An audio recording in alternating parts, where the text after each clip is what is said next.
In this video, we're going to talk about WordPress settings. The settings menu can be found on the left side of the dashboard. You can see it right here. When you mouse over settings, you'll get links for general, writing, reading, discussion, media, permalinks, and WordPress Supercache. Let's go ahead with general. When you click on general, you should be arriving at this page. So as you can see, it has site title and tagline on the top. Please make sure that site title and tagline have information that is relevant to your website. The site title, well, of course, it's self-explanatory, just the title for your website. Tagline, instead of just another WordPress site, please type in a very, very brief description of your website. And again, please make sure that site title and tagline has information that is relevant to your website. The reason behind this is because the Google search results for your website will be pulled from these two, apart from other factors, of course. For the WordPress address and site address or URL, we don't need to change any of that. It's fine to leave it be as of the moment. Email address. Now, the email address that you're going to put on this part is the email that will get notifications regarding user comments, user activity, posts, and of course other site information and site activity. Membership, you might want to put a check mark on anyone can register should you want, well, any of your website visitors to register. Now let's go to new user default role. When you click on this, you'll see a bunch of options. You have subscriber, contributor, author, editor, and administrator. By default, and this most likely is the most recommended, new users are just set to subscribers. When we say subscribers, they get notifications regarding the post that you make or the post that you reply to or comment to. And of course, you don't want anyone to be an administrator of your website. As much as possible, just keep it to yourself, or maybe one or two very trusted friends or people. Please take note that for the date format, this will be visible on your post. So make sure that you'll be choosing the one that suits you best. Time format, just choose whichever suits your needs. Week starts on, you have the option to choose whether your week starts on a Sunday or Monday or any day of the week. Site language. Once you're done with these changes, click on Save Changes button. Next, we go to the settings for writing. To do this, go to Writing under Settings in the left side of the screen or your dashboard. Click on the Writings link. You should arrive at a page like this. As you can see, the top part of the page is all about formatting. So you have the option for emoticons, categories for your post, and default post format. In this section right here, you also have the option to post by email, meaning you email something to an address and then that email automatically becomes a post. Please bear in mind that the email address that you should be using on this one should be secret. And then there's one more thing. Please also make sure that the email address or the email account that you're using is a popular account, meaning you should be able to use this email account with Outlook, Outlook Express, Apple Mail, or any other email client. On the last part, we have update services. To know more about update services, click on the update services link right here. And as always, after making changes, please do not forget to click on the Save Changes button. Now we go to the settings for reading. So this is the page for reading settings. On this part right here, it lets you control what is displayed on the front page. So you do have the option to show the latest post on your front page, or you can select a static page. Now, when you have made pages already, the pages will be listed here. So as you can see, we haven't done any pages yet, so it's only the sample page. That's the only one showing up right now, and the post page as well.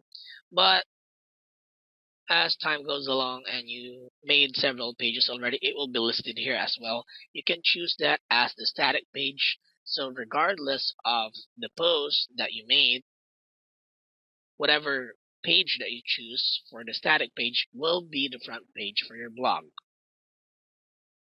The next part right here is for the RSS feed. It lets you control how many blog pages show up. So you can control it at the default is 10 posts. And you can also control if the blogs will be shown as full text, meaning it will show the entire content, or just a summary. The last part right here is search engine visibility. So you have a checkbox right here. When you put a check mark on this, or when you enable this, Google will not index your articles or your pages. So it's actually up to you if you want Google to or to not index your pages as well. Now we go to the discussion settings page. This is the page for the settings for discussion. On the first part right here, it says default article settings. So there are three options here. The first one is for links that you make to other websites or blogs. So when you enable this, you will be notified of those links. The second one is for links back to your blog or to your site from other people's websites. Again, of course, when you put a check mark on this one, you will be notified via email. And the last one is to allow or disallow people from posting comments on your articles on your website. So if you want people, or if you don't want people to post comments regarding the articles that you've written for your website, you can choose to enable or disable that option right here on this part.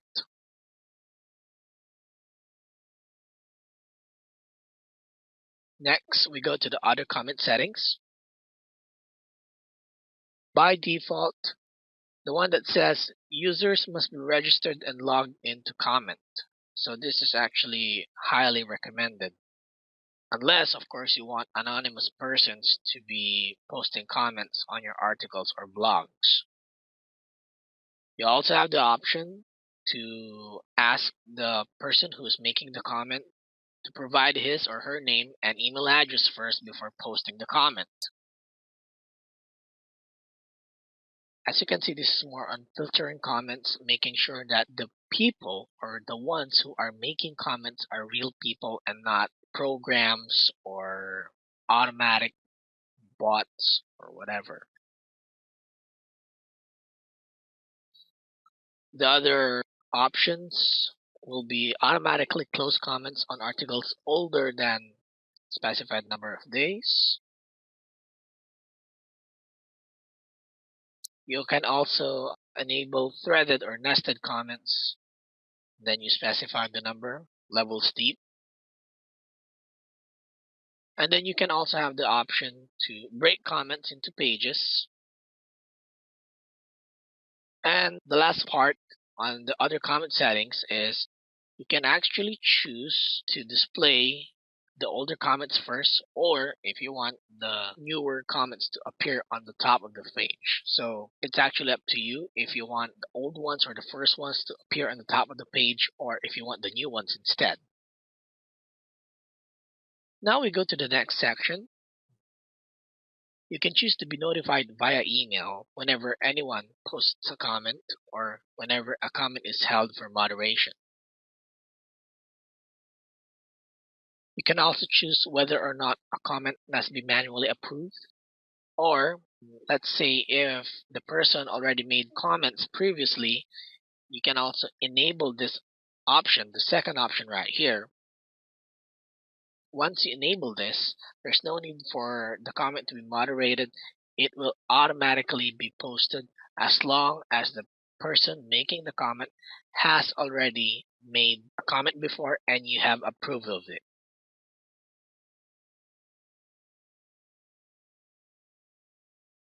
Now we go to the comment moderation section. This one especially is for filtering spam comments or comments that are made for the purpose of promoting other websites, stuff that you usually don't want seeing. You can also choose to have the comment filtered so that it goes automatically to the moderation queue. The information that's used to filter the comment can be a name, can be a URL or a website address, can be keywords from its content, email address, or even IP address. You can also choose to blacklist comments right here.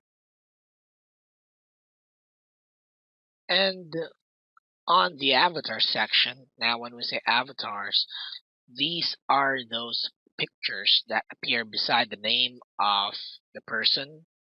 So you can choose to have an avatar whenever you make a blog or post something. Aside from your name, there will also be this picture that appears beside your name. And you can also choose to have your users or anyone who comments on your articles or blogs have their own avatar. So you can choose to have those people be shown using a generic avatar, or if they have a custom avatar, they can also use that. The custom avatar will appear beside their name. We now proceed to the media settings page. Here in the media settings page, you have the option to specify the dimensions of the images that you have, which you can insert on your blog or on your posts. So as you can see here, we have one for thumbnail size, medium size, and then large size. And you can also organize those images or uploads by month and year. So when you check on this option, you'll be enabling the system to organize your uploads into month and year based folders. After making the changes here, click on the Save Changes button.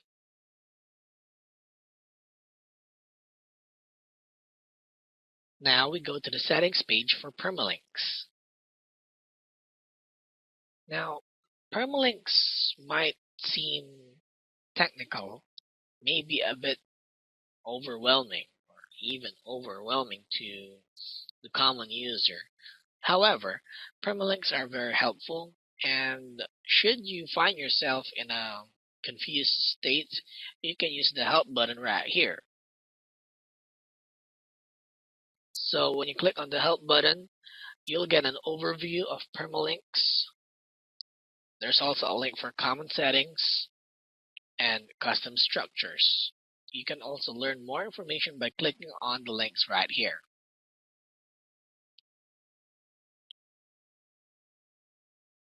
So what are permalinks? Permalinks are permanent URLs to your individual pages and posts. A permalink, in essence, is an address that is used to link to your content, which never changes. It's permanent. That's why it's called a permalink.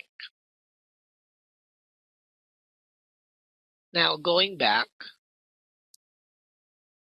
we have several right here. So the default, this is the usual permalink for WordPress. As you can see, it has the website name or your domain name plus a bunch of question marks, other symbols, and numbers. You can actually choose a different style for your permalink. So you have day and name. So you can see here that instead of numbers, just random numbers, you already have the date and then a name here, sample post. So whatever the name of your post on your blog site, it will appear here. You can also have month and name. You can also have a numeric style. Post name, very simple, yet very effective. And then a custom structure, just in case you want to make a style of your own.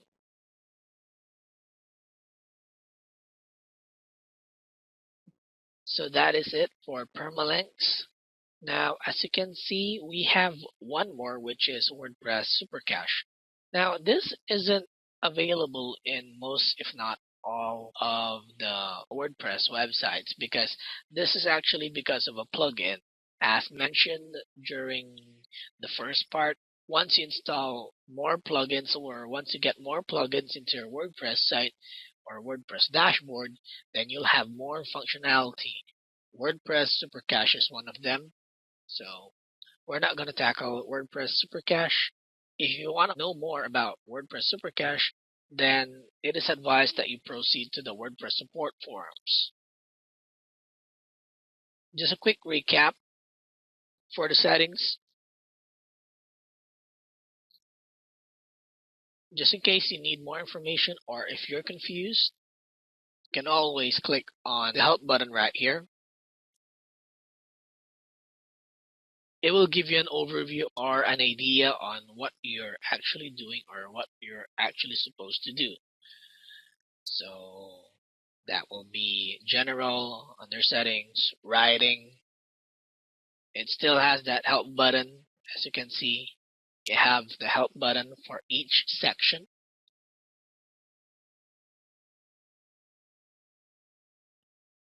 This is the one for reading.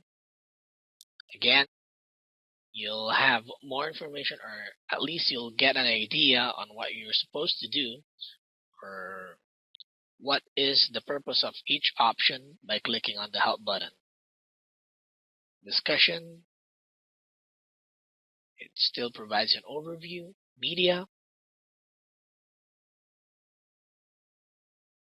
and then permalinks.